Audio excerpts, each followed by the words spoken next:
ونصلي على رسوله الكريم أما بعد فقد قال الله تبارك وتعالى في القرآن المجيد أعوذ بالله من الشيطان الرجيم بسم الله الرحمن الرحيم ذلك الكتاب لا ريب فيه هدى للمتقين وقال النبي صلى الله عليه وسلم خيركم من تعلم القرآن وعلمه أو كما قال عليه الصلاة والسلام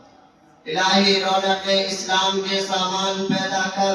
الہی رونق اسلام کے سامان پیدا کر دلوں میں مؤمنوں کے الفت قرآن پیدا کر صدر محترم اسٹیج پر رونق افروز بزرگان دین اور حاضرین جلسہ آج کی اس محفل میں اور آج کی اس مبارک اجلاس میں میرا موضوع سخن دنیا کی سب سے پاکیزہ مقدس کتاب قرآن پاک کی ہمیں چڑھتے سورج کی طرح یقین ہے اس کا ایک ایک عرب سچ اور صادق ہے وہ قرآن پاک جس کی زبان مقدس بیان مقدس جو فصاحت و بلاغت کا ٹھاٹے مارتا سمندر ہے جس کے متعلق ارشاد ربانی ہے قرآن وہ کتاب ہے جس کے صادق اور برحق ہونے میں کوئی شک و شبہ نہیں اور جس کے بارے میں محسن انسانیت حضور پاک صلی اللہ علیہ وسلم نے ارشاد فرمایا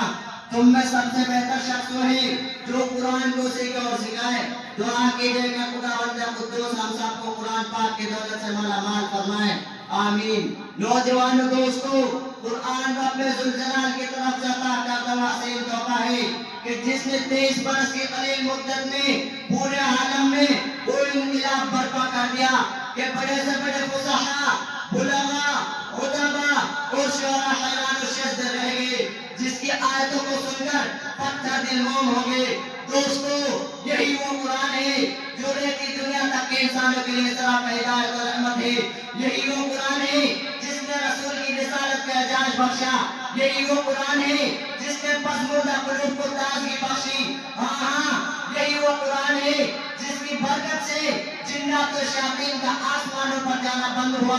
یہی وہ قرآن ہے جس کی بدولت عمر پاروں کو ایمان نصیب ہوا یہی وہ قرآن ہے جو سچائی اور امانت داری کا درس دیتا ہے یہی وہ قرآن ہے جس کی نظیر پیش کرنے سے ساری دنیا عاجز و قاصر نہیں یہی وہ قرآن ہے جس کا مثل پیش کرنے سے عرب کے فصیح و بلیغ زبان دانی کے دعویٰ کرنے والوں نے گھٹنے ٹیک دیے یہی وہ قرآن ہے جس نے ذہن امت کو جلا بخشا یہی وہ قرآن ہے جس کی برکت سے اجڑے چمن میں بہار پیدا ہوئی محترم حضرات آج کے اس نازک دور میں حفظ کلام پاک خوبصورت سمجھا جاتا ہے اس کا الفاظ رکھنے کو امامت بتایا جاتا ہے کہا جاتا ہے اس کا رکھ اور بے سمجھے پڑھنا بے سود ہے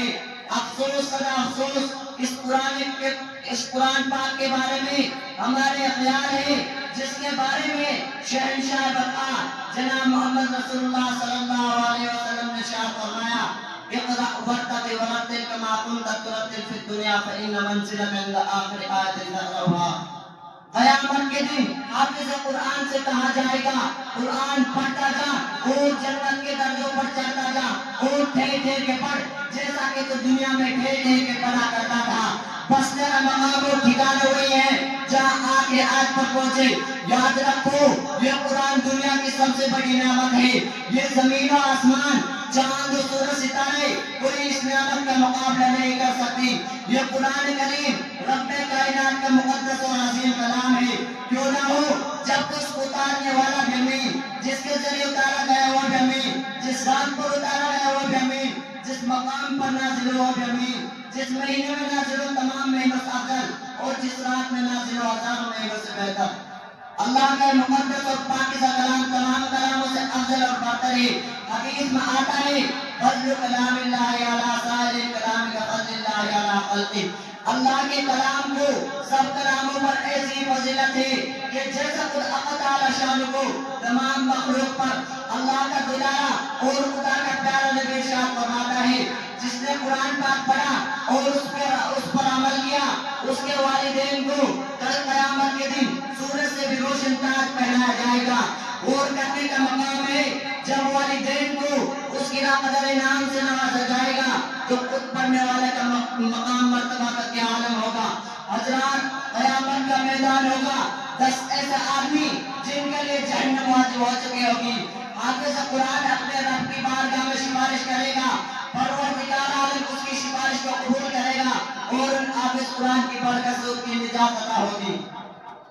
مسلمانوں، قرآن کریم عظیم برکت اور سعادت ہے جو روح خداوند میں ہے، معدن آیات اور شاکہ سنزن کے ہے۔ وہ عرب قوم جو پشتہ پشت سے مدت چلی آ رہی تھی، دنیا جس کو ذلیل حقیر جانتے تھی، وہ ان کو اوٹ کی مہینے میں کھیلنے والا سمجھتا، تو ان کو جاہل عرب میں خطاب دیتا، تو ان کو جاہلین مکہ کہتا۔ لیکن جب قرآن آیا، جن کا نام جوہلا عرب تھا، صحابہ اکرام ہو گیا، جن کو نفرت سے یاد کیا جاتا، ان کو رضی اللہ عنہ و رضوان کا اعزاز ملا۔